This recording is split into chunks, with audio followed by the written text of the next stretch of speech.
देखिए, हम समझते हैं कि पूरे देश के लिए और सनातन संस्कृति के लिए एक ऐतिहासिक अभूतपूर्व क्षण है जब आगामी 22 जनवरी को माननीय प्रधानमंत्री के कर कमलों से लोकार्पण का कार्यक्रम, प्राण प्रतिष्ठा का कार्यक्रम संपन्न होगा।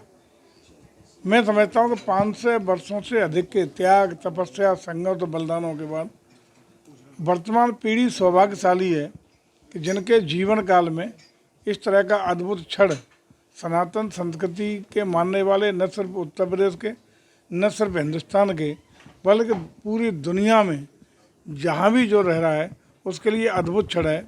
और उस क्षण का इंतजार पूरा दुनिया कर रही है जो प्रत्यक्ष या परोक्ष रूप से उस कार्यक्रम के साक्षी बनना चाहते हैं। बधाई। और मैं समझता हूँ सनातन संस्कृति के लिए ये गौरवशाली क्षण है, इसका निश्चित रूप से स्वागत किया जाना चाहिए। और जैसा कि आप कह रहे हैं कि इसमें राजनीति होनी ही नहीं चाहिए, राजनीति बाद का विषय है।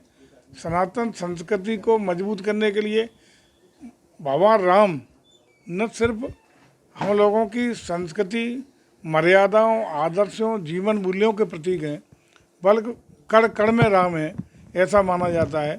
सारी सृष्टि में राम बसे हैं और ऐसे आदर्श राम के पवित्र स्थल को हम लोग अपने जीवन काल में उनके जन्म स्थान पर शुभ होता हुआ दिखाई पड़ रहा है। इससे ज़्यादा गौरवशाली सौभाग्य का कोई क्षण नहीं हो सकता। अयोध्या में 8 मॉडल है, प्रदेश सरकार किन 8 मॉडलों में काम करेगी? देखिए, मंदिर का काम कैसा होना है, किसको बुलाना है, क्या मॉडल रहेंगे, उसका क्या स्वरूप होगा, ये सारे कार्य श्री राम जन्मभूमि न्यास ट्रस्ट के हैं। उसमें सरकार का कोई सरोकार नहीं है। सरकार का सरोकार ये है कि आसानी से सारे श्रद्धालु वहाँ पहुँचें, कोई असुविधा ना हो, उनके ठहरने की, उनके खाने की, उनके पीने की सारी व्यवस्था हो, आवागमन की, सुरक्षा की सारी व्यवस्था चाक चौबंद रहने का काम सरकार करेगी। और अयोध्या सहित पूरे प्रदेश में आगामी 14 जनवरी मकर संक्रांति के दिन से 22 जनवरी तक प्रदेश के सभी 75 जिलों में सारे मंदिरों में हम लोग विभिन्न भजन मंडलियों के द्वारा कथा कीर्तन कराएंगे, हनुमान चालीसा का पाठ पढ़वाएंगे और स्थानीय कलाकारों के द्वारा उनकी अपनी संस्कृति में गायन बाजन सब रामोत्सव के रूप में मनवाने का काम करेंगे। तो इसके लिए हमारे संस्कृति विभाग ने शासनादेश जारी करके ये व्यवस्था की है जिला पर्यटन और संस्कृति परिषद के माध्यम से।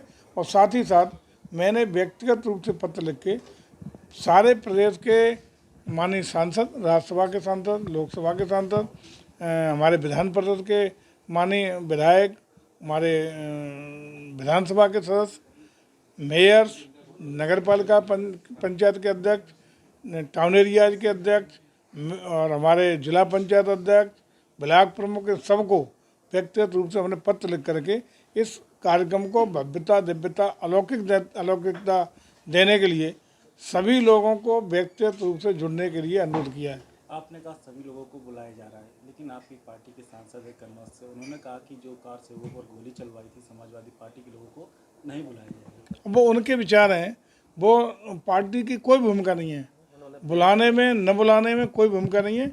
ये मंदिर ट्रस्ट का जो भी विषय है वो उनका है, किसको उन्होंने आमंत्रण दिया। लेकिन हाँ, ये सही है कि उस दिन लगभग 7,000 के लगभग लोगों को बुलाने का विचार ट्रस्ट ने किया है।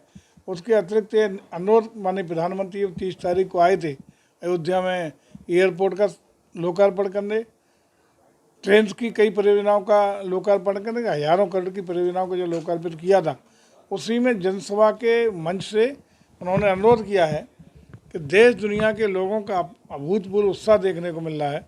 लेकिन मैं निवेदन करूंगा कि सब लोग 22 तारीख के बाद, अब तो मंदिर हमेशा हमेशा के लिए सभी के लिए खुला रहेगा, सारे लोग आमंत्रित हैं, लेकिन 22 को वही लोग जाएं जो आमंत्रित रहेंगे, ताकि कोई अव्यवस्था, किसी तरह की वहाँ दिक्कत तकलीफ किसी को ना आए।